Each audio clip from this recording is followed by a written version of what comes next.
اعوذ باللہ من الشیطان الرجیم بسم اللہ الرحمن الرحیم۔ السلام علیکم خواتین و حضرات، آج ہم بیان کریں گے حضرت موسیٰ علیہ السلام اور مردہ زندہ کرنے کا واقعہ، جس واقعے کو سن کر آپ بھی حیران رہ جائیں گے۔ بنی اسرائیل میں ایک امیر شخص رہتا تھا جس کی صرف ایک لڑکی تھی اور ایک بھتیجا تھا۔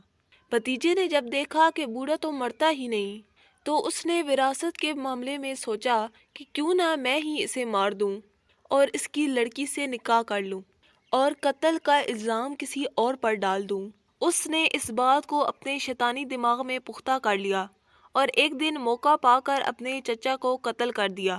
بنی اسرائیل کے اچھے لوگ وہاں کے دو قوموں کے جھگڑوں سے تنگ آ کر یکسو ہو کر ان سے الگ ایک شہر میں رہنے لگے تھے اور شام کو اپنے قلعہ کا پھاٹک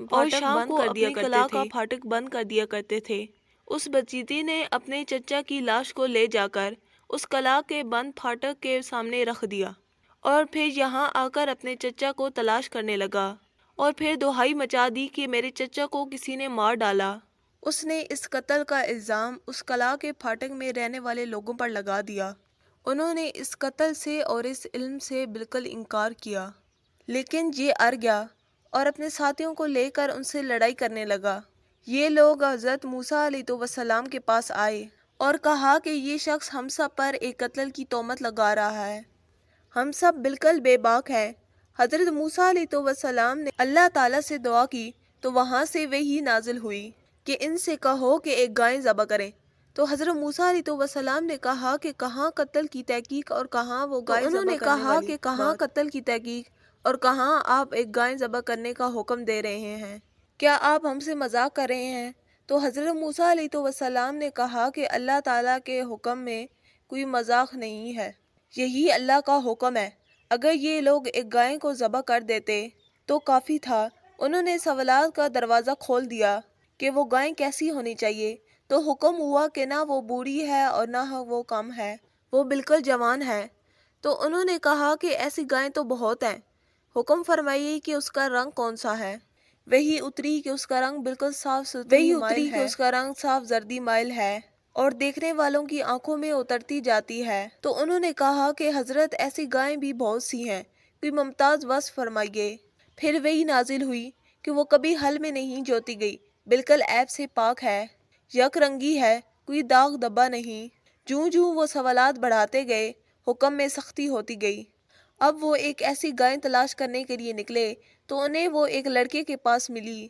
یہ بچہ اپنے ماں باپ کا نہایت فرمانبردار تھا۔ ایک مرتبہ اس کا باپ سویا ہوا تھا اور نگرے والے لڑکے کی کنجی اس کے سرانے کے نیچے تھی۔ ایک سوداگر ایک قیمتی ہیرا بیچنے کے لیے آیا اور کہنے لگا کہ میں اسے بیچنا چاہتا ہوں۔ تو لڑکے نے کہا کہ میں اسے خریدنا چاہتا ہوں، اس کی قیمت کیا ہے؟ تو قیمت 70,000 طے ہوئی۔ لڑکے نے کہا کہ ذرا ٹھہرو، میرے والد جاگیں گے تو میں ان سے کنجی لے کر آپ کو قیمت ادا کر دوں گا۔ اس نے کہا کہ ابھی دے دو، میں تمہارے 10,000 کم کر دوں گا۔ اس لڑکے نے کہا کہ میں نہیں جگاؤں گا، تم ذرا ٹھہر جاؤ، میں تمہیں 70,000 کی بجائے 80,000 دوں گا۔ ادھر سے کبیر اور یہاں سے قیمت بڑھتی گئی، یہاں تک کہ تاجر نے 30,000 لگا دیے کہ اگر تم انہیں جگا کر مجھے پیسے دیتے ہو تو میں تمہیں صرف 30,000 میں دے دوں گا۔ لڑکے نے کہا کہ اگر تم تھوڑی دیر ٹھہر جاؤ تو اور میرے والد جاگ جائیں گے تو میں تمہیں پورے 1,00,000 دوں گا۔ آخر وہ ناراض ہو کر اپنا ہیرا واپس لے کر چلا گیا۔ بات تھی بزرگی کے احساس اور ان کو آرام پہنچانے کی کوشش کرنے اور ان کا ادب و احترام کرنے سے اللہ تعالیٰ خوش ہو جاتا ہے اور اسے یہ گائے عطا فرماتا ہے۔ جبکہ تفسیر میں مزید لکھا ہے کہ اس لڑکے کا باپ بنی اسرائیل کا نیک اور صالح بزرگ تھا اور ان کا ایک ہی بچہ تھا جو نابالغ تھا اور ان کے پاس فقط ایک گائے کی بچیا تھی۔ ان بزرگ نے اپنے مفاد کے قریب اس بچیا کو جنگل میں لے جا کر ایک جھاڑی کے پاس اسے یہ کہہ کر چھوڑ دیا کہ میں اس بچیا کو اس وقت تک تیری امانت میں دیتا ہوں کہ میرا بچہ بالغ ہو جائے۔ کچھ دن بعد ان بزرگ کی وفات ہو گئی اور بچیا جنگل میں بڑی ہو کر درمیانی عمر کی ہو گئی اور بچہ جوان ہو کر اپنی ماں کا بہت ہی فرمانبردار اور نیکوکار ہوا۔ اس نے اپنی رات کو 3 حصوں میں تقسیم کر دیا تھا، وہ رات کے ایک حصے میں اپنی عبادت کرتا تھا، ایک حصے میں سوتا تھا اور ایک حصے میں اپنی ماں کی خدمت کرتا تھا، اور صبح روزانہ جنگل سے لکڑیاں کاٹ کر لاتا تھا اور ان کو فروخت کر کے 1/2 رقم صدقہ کر دیتا تھا، 1/2 رقم اپنی ذات پر خرچ کرتا اور 1/2 رقم اپنی والدہ کو دے دیتا۔ ایک دن والدہ نے اپنے بیٹے سے کہا کہ تمہارے والد نے ایک بچی جنگل میں اللہ کے نام پر چھوڑی تھی، وہ اب جوان ہو گئی ہوگی، اللہ تعالیٰ سے دعا کرو کہ اللہ تعالیٰ تمہیں اسے عطا فرمائے اور تم اسے جنگل سے لے آ۔ لڑکا جنگل میں گیا اور جنگل میں اس نے اس گائے کو دیکھا اور والدہ کی بتائی ہوئی علامات کو اس میں دیکھ کر اس نے اللہ کی قسم کہہ کر بلایا تو وہ حاضر ہو گئی۔ تو اس جوان نے اس گائے کو والدہ کی خدمت میں لایا بازار میں لے جا کر تو والدہ 3 درہم نے میں اسے فروخت کرنے کا حکم دیا اور یہ شرط رکھی کہ اگر سودا ہو جائے تو پھر اس کی اجازت طلب کی جائے۔ اس نے وہ گائے 3 دینار میں فروخت کر دی۔ نوجوان جب اس گائے کو بازار میں لے کر گیا اور ایک فرشتہ خریدار کی صورت میں آیا اور اس نے گائے کی قیمت 6 دینار لگا دی اور یہ شرط رکھی کہ وہ نوجوان اپنی والدہ سے اجازت نہیں لے گا۔ نوجوان نے یہ منظور نہ کیا اور اپنی والدہ سے تمام قصہ کہا۔ اس کی والدہ نے 6 دینار قیمت منظور کرنے کی اجازت دے دی، لیکن بیچنے میں پھر دوبارہ اپنی مرضی لگانے کی شرط رکھ دی۔ نوجوان پھر بازار میں آیا، اس مرتبہ فرشتے نے 12 درہم قیمت لگا دی، یہ شرط لگا دی کہ والدہ کی اجازت نہ لو۔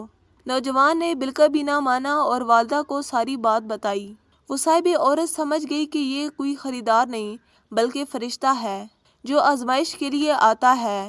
ماں نے اپنے بیٹے سے کہا کہ اگلی مرتبہ تم ان سے یہ کہنا کہ آپ اس گائے کو فروخت کرنے کا حکم دیتے ہیں یا نہیں۔ لڑکے نے یہی کہا تو فرشتے نے جواب دیا کہ ابھی اسے روکے رہو اور جب بنی اسرائیل اسے خریدنے کے لیے آئیں تو یہ قیمت مقرر کرنا کہ اس کی کھال میں سونا بھر دیا جائے، اور جب بنی اسرائیل جستجو کرتے ہوئے آئے تو یہی قیمت طے کی گئی۔ تو آخر گائے کے وزن کے برابر اسے سونا دے دیا گیا۔